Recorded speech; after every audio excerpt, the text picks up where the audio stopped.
We have reports that the House of Representatives Committee on Reformatory Institutions have expressed dissatisfaction with the quality of work at the Custodial Center headquarters in Abakaliki, Ebonyi State.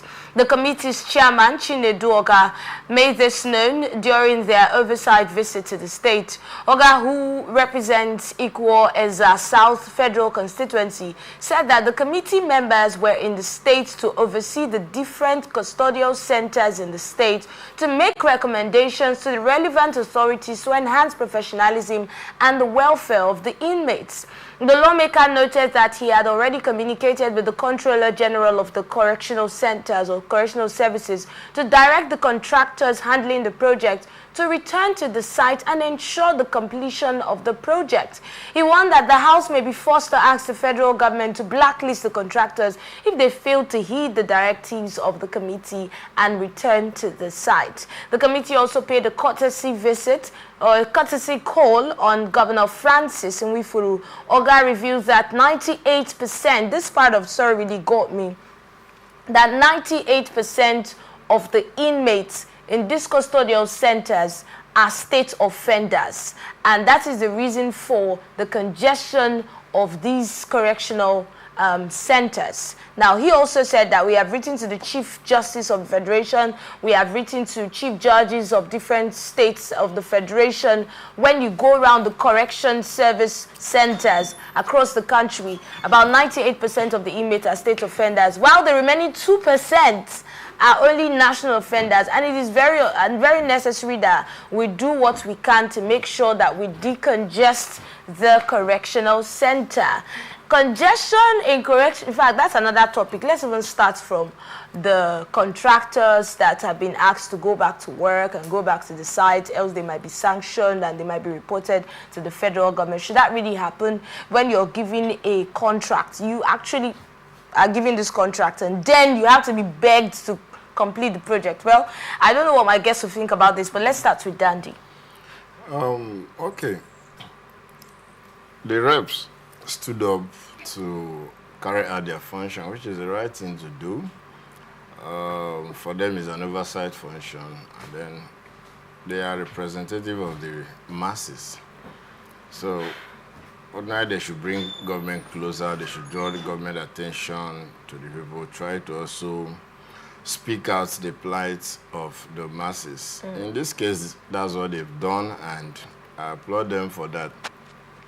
However, for the contractor handling the project, whatever might be the challenge or challenges faced by the contractor, of course, the contractor didn't say anything. It's just the rep members who are just saying. So, I may not also know if they have challenges, but whatever the challenge may be, is the right thing to do for them to speak up. You see that they didn't pay you, or they paid you, you just ran away with the money, or you didn't, or they just gave you as one uncle gave to the Guys, we're talking about the contracts now. Yeah, they gave, I'm giving you this contract as political compensation and giving it to you so you make money, to just collect the money and run away. Even if we've seen that's very common these days, and it ought not to be so. But whatever it is, the contractors should also give their own side of the story on why they have been unable to carry on the contract. Whatever, the reps, I give it to them. All right, let's hear you. Thank. Well, it's very, very unfortunate because that is what is happening in this country. It's a routine way of doing things, and the government projects. Now, we have changed the name from prison to correctional center, as if the change of name will change our attitude. But you don't see it done that way. We have been told that our prisons or correctional centers are overcrowded. That people don't need to be in the prison in the first instance. Just for there are some cases that you don't need maybe long period to put it. But today, because of one thing or the other, some people are just dying there. No, they don't go to court. And again, the facilities meant for maybe 2,000 today is housing 10,000 inmates. This is not ideal in any society that wants to even change even the inmates. Let's say they are criminals. But the purpose of changing the name correctional center is to correct the habit so that they can be reformed to become good citizens of this country. But when somebody goes to a place where he need to get information and now he's being hardened, he will come back to the society and become more dangerous. And that's what is happening. And again, look at it, even the contractors. Well, you can see that there is fraudulent activities going on even in terms of executing the contract. So for the House of Reps committee to go on to check in the name of officer confusion, they have been doing it. They are like mere paper tiger that cannot bite. They will all tell us, oh, they have been revealing secrets, but the secret revealed has nothing to show for the people who are waiting for them to do something. Like in River State here, over 4 years now, there's a correctional center prison at Ebonyi, which is still under construction. Like my brother just said, can we know the side of the contractors why they couldn't finish the project that maybe, every project has a specification, the duration that it will take the contractor to accomplish it. If monies have been paid, how come up till now the place is still under construction or it has been abandoned, like the one in Ebonyi, at Ebonyi there? If you are going to a place called Muyakara, there is a prison under construction. We don't know what they have blocked the place, and now money has been paid, and we want to improve our correctional center facilities, and yet we are not seeing any development going on. So for me, it's not about telling us we want to sanction.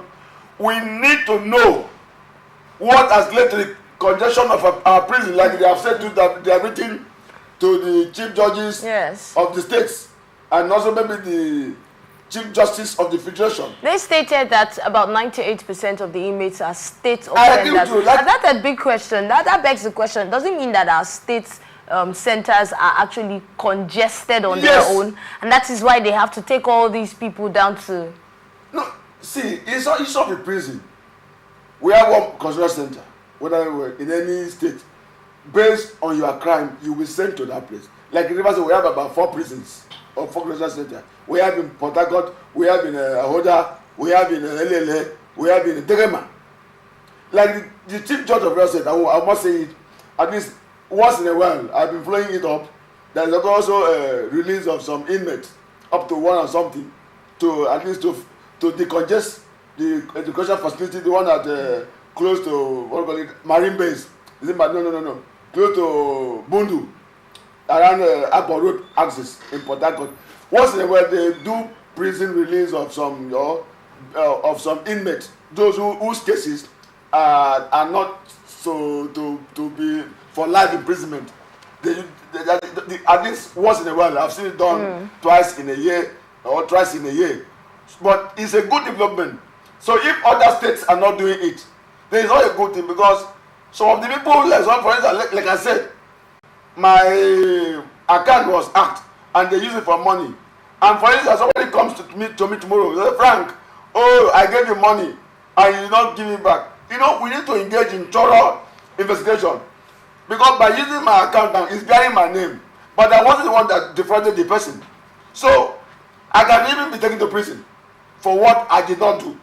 So that's why I also pray that the judiciary, the executive, and because this is the arm of the legislature, they need to work in synergy to make sure that our prison situation or correctional center becomes a place where somebody can go in, even as a criminal, and come back a good person.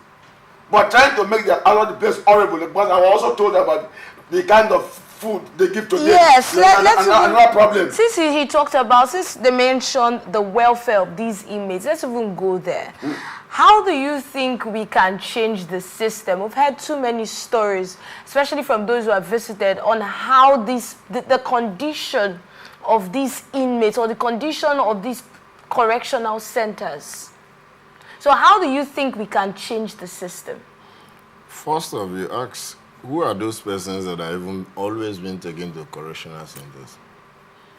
There are categories of persons, especially that we have to, I don't even know whether we have high-profile persons in those correctional centers. And then the children of the rich, I don't also know if they are there. But I also think that it shouldn't be selective. If we have the children of the rich, it does not mean that children of the rich do not also commit crime. The VIPs, their children do not commit crime. If they do, and they're also in that correctional centers, you find out the zeal, especially public office holder, you find out the zeal to fix those places, to make it a place where human beings can stay.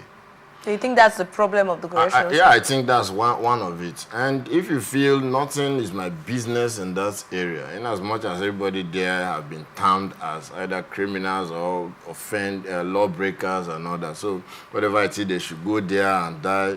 You don't even also blame what's happening at the correctional center. It has become a national issue, a national problem.